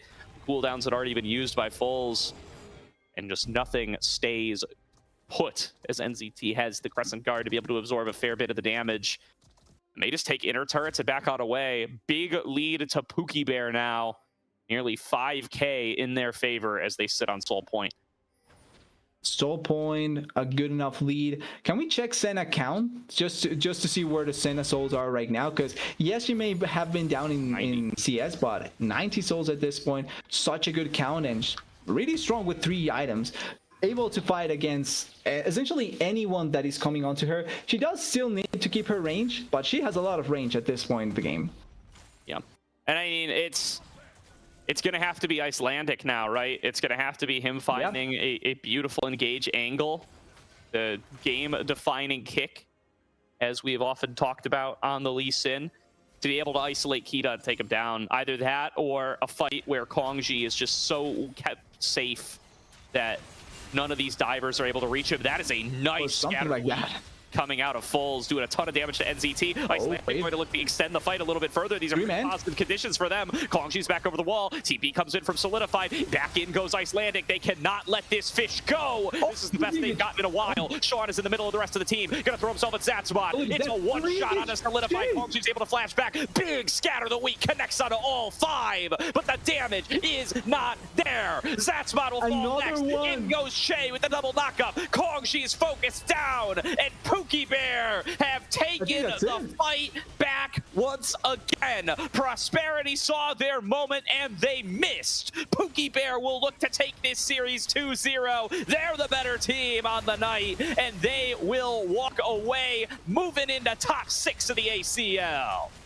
And your bot lane dive at level 1 be damned. It doesn't matter for Pookie Bear. They turn around the situation. Che dancing around as a big bulky cow. And Pookie Bear is moving forward to the next round. That last fight, the engages by Che, that was beautiful. I think it was a 3-man into a 4-man into a 2-man engage. Just consistently finding targets and angles. And that was also a target or a fight where Kongji had flash. He actually could have flashed that engage, but just perfect timing by Che there, finding it and getting the kill at the end. Huge game by Pookie Bear, turning around a really bad start, because we need to remember how it started. It was a level 1 or level 2 to 3 dive onto a Senna with no summoners. And they still were able to make the Senna feel good enough in the game that she could turn around in most situations. And then also Xroyo finding really crucial ultimates, really crucial engages. Same for Che, a lot of damage by the damage dealers as well. Really good team game by the side of Pookie Bear. Absolutely. And now going to be Pookie Bear moving onward. I mean, first of all, 100% agree with you on Che, as that is my hashtag, my support all-star right there. That's my pick for team number 1. Already got the vote in there before tonight. It's a regular season award anyway, but this guy has been absolutely tearing it up throughout the entire season on this position and is a big part of what's gotten Pookie Bear here. I also want to shout out NZT, right? The de facto but not official starting jungler here for Pookie Bear we've been talking about all night. Over the course of these 2 games, if I'm getting this right, 17, 1, and 18, I believe, is this guy's scoreline. Just an insane pair of games out of NCT on the Pantheon and the Xin Zhao. Can we call him the starter now? Number 2, 8-0, and 11 in game number 1. I feel like at this point we have to say he is a starter, because that was something 100%, and it worked out massively in that situation. Not only the fact that you're able to provide so much value for your team, but once again, to many, Icelandic was performing like a top 3 jungler so far in the tournament. I think it's fair. Icelandic was playing really, really well. And even in this game, I think he had great moments, but NCT just played really well as well off of his team, and then finding multiple opportunities to make the game turn around. He even won some fights against Icelandic, just outskill checking him in some situations. And that is a huge props to NCT, like really good series by him in general. Really, really good series there. Doesn't look like we're going to end up with an interview today, but congratulations to Pookie Bear regardless, as they move their way on towards the next round. It will be Next Level Esports moving on as well. I do believe they've completed a 2-0 over on their side of the bracket. So Foxtrot and Prosperity will be the 2 teams facing elimination today. Looking on over in the upper semis, Galaxy and Conviction are 1-1 right now. So they will be going to a game number 3. I do not believe that series is streamed, so we will send you guys over to the other Aegis stream where AVL is ongoing here, and their series just starting to heat on up. So we'll take you guys over to Moose and Jack. Remember to stay tuned to the ACL. ACL, we will be back on Monday with another round of games, another round of lower bracket that will solidify who is moving on to top 4 territory as we get closer and closer towards the end of the season and closer towards those BO5s. This time next week, we will be in a BO5 as we are getting into, just the very last stages of the tournament. So definitely not going to want to miss that. Going to want to stay tuned the whole way through.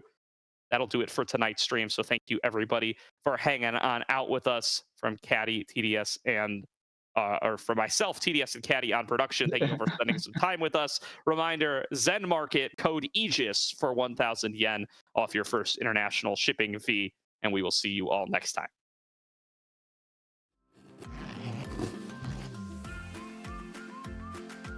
Zen Market. Zen Market. Zen Market. Zen Market. Zen Market. Zen Market. ありがとうございます。ありがとうございます。ありがとうございます。